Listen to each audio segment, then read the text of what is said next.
I know there are teachers that I've had that I've just lectured for like 20 years.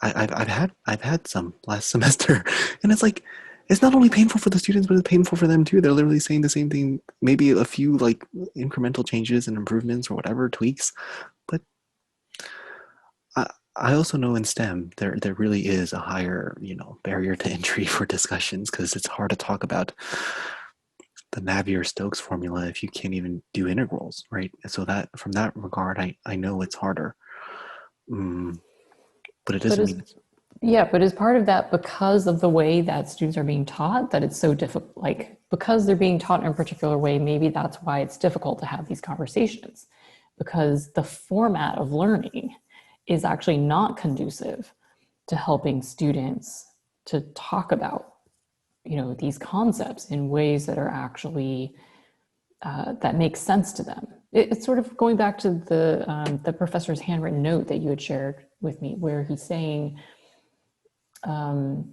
you're delivering a material and content in one dimension, but what students are supposed to do with that is actually dynamic. So how do you reconcile giving them a one-dimensional way of understanding the material when in fact, in order to really understand what that material is doing, they have to work with it in like a three-dimensional dynamic way over time and within like a 360-degree context.